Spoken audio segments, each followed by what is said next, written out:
All right, you guys, welcome back. Happy Tuesday. I hope you guys had a great May 4th. Hope you guys watched some Star Wars. No, I didn't. Oop.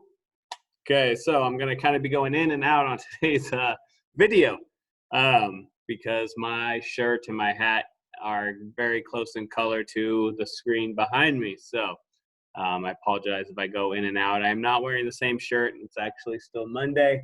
I'm just doing 2 recordings today to kind of get a little ahead. So we are on section 2, you guys. And yes, if you can see behind me, this is one of the prisons that they had during the Civil War. It's going to come up in our final question today. This is Andersonville in Georgia. It was where they would take prisoners of war, where the South would take their prisoners of war they caught the Northern Union Army soldiers. It was one of the deadliest prison camps there were. It was very dirty conditions. Everyone lived in small little areas, little camp sites. There was nothing to keep them from the cold, nothing to keep them from the heat. So it was just a miserable living condition. I'm going to move myself a little bit, see if that kind of helps. That did not help. So I will move myself back. All right, you guys, just trying to play with it a little bit. Sorry again about the video quality. Actually, you know what? Let me go ahead and switch it. So that's one picture there. And then we also are going to be looking at Clara Barton. So I would like to pull up a picture of her. Give me a second here. All right, there we go. This is a picture of Clara Barton. Again, I'm going in and out of the picture. I think it's just because I'm wearing white. Behind me, there's white. But this is a color picture of her, and she helped the war effort a lot for the North. So apologize again, you guys, for going in and out of the video. But let's just get into it, you guys. So we are on page 169, 170. That's what we're looking at. War affects society. So looking at the vocabulary words here, we have Copperhead. Copperhead was a northerner who opposed the war. So someone who lived in the north did not want the war to be going on. And we have a conscription. Conscription was a law that forced men to fight in the war. We have bounty. Bounty is a payment to men who volunteered for the army. That was mostly for the North. They had bounties. And we have income tax. That's a tax on earnings. We have greenback. That was a new type of paper money. And Clara Barton, who you can see here next to me, she was a woman who organized relief agencies to help soldiers. So let's get into it, you guys. Disagreement about the war. So we're going to look at how did President Lincoln deal with war protests. And he didn't handle it very well, in my opinion, but let's look at it. By 1863, people in both the North and the South had grown tired of the war. Confederate soldiers began to flee the army. By the end of the year, the Confederacy had lost a large portion of its army. As the war grew more difficult, Southern states started quarreling among themselves. Disagreements over the war effort could also occurred in the North. Some Northerners wanted to make peace with the South. They were called Copperheads after a poisonous snake. President Lincoln had many war protesters arrested. He also suspended habeas corpus, which prevented the government from holding citizens without a trial. So basically he said, okay, we're going to arrest these people. We're not going to take them to trial, which you're not allowed to do. But he did it. So how did President Lincoln deal with war protests? Go ahead and pause it, annotate, and answer the question. All right. So let's see, what answer did you guys come up with? Arlette, go ahead and give us the answer. Very good. Yes, Lincoln had many protesters arrested and he suspended habeas corpus. Fantastic. All right, let's go and look at the draft laws now, you guys. And the question we're going to be answering is, what led to the New York City draft riots? So as the war dragged on, both sides needed more soldiers. As a result, both sides passed laws of conscription, also known as the draft. These laws required men to serve in the military. In the South, all healthy white men between the ages of 18 and 45 had to join the Army. But wealthy men could get out of the draft by hiring substitutes.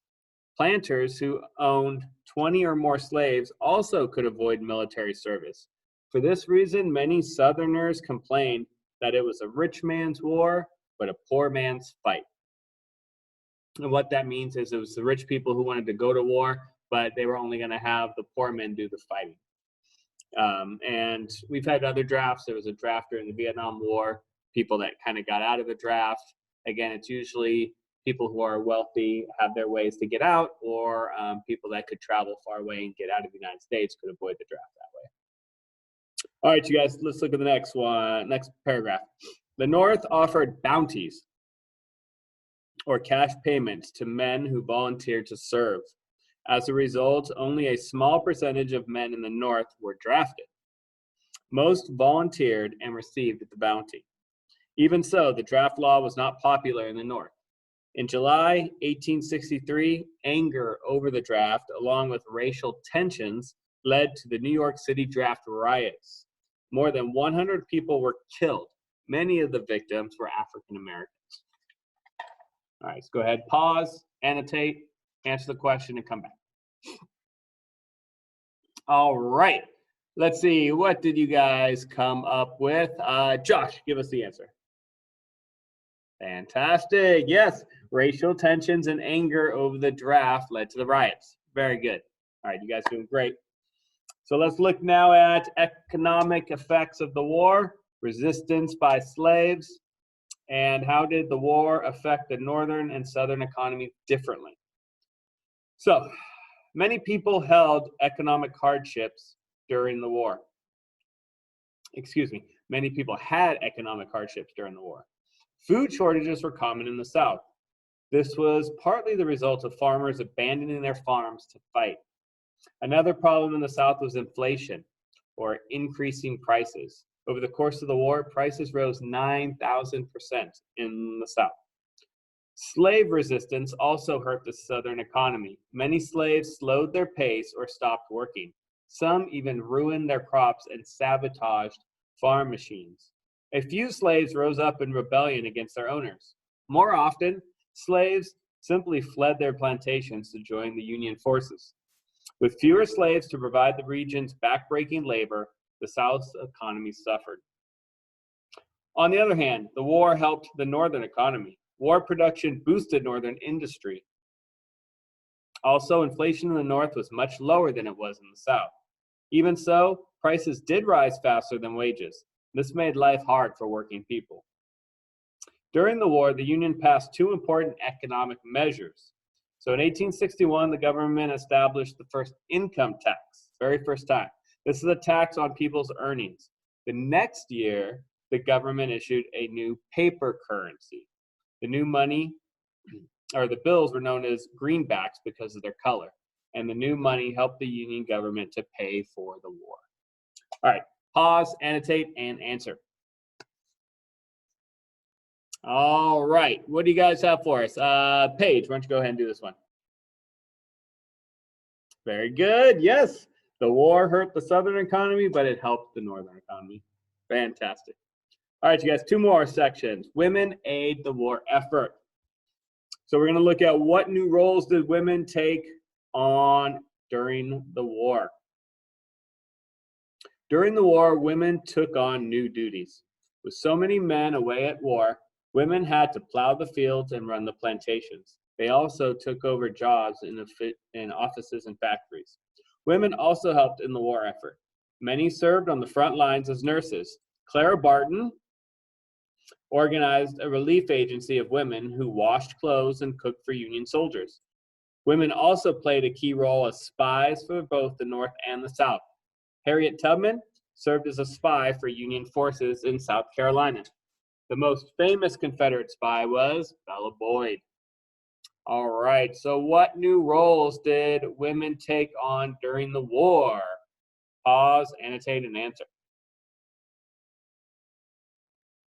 All right, so what did you guys come up with?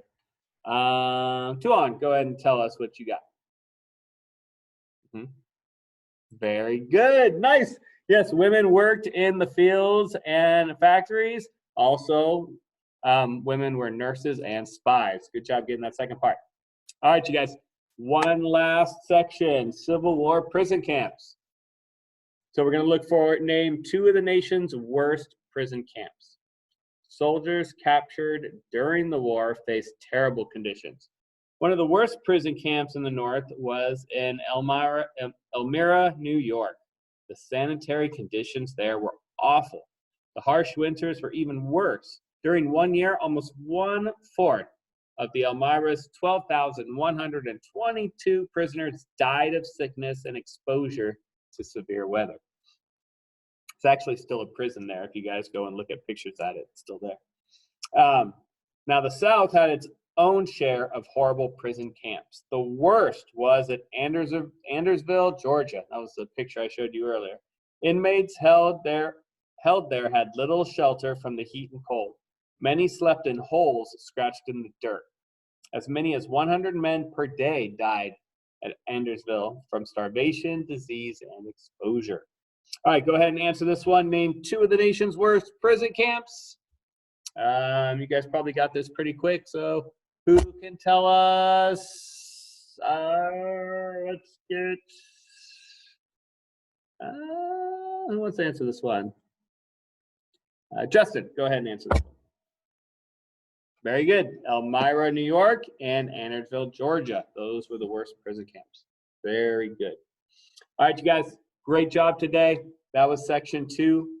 If you look at section 3 for tomorrow, the north winds. So again, remember, these are short, condensed versions, you guys. There's a lot more information in the textbook.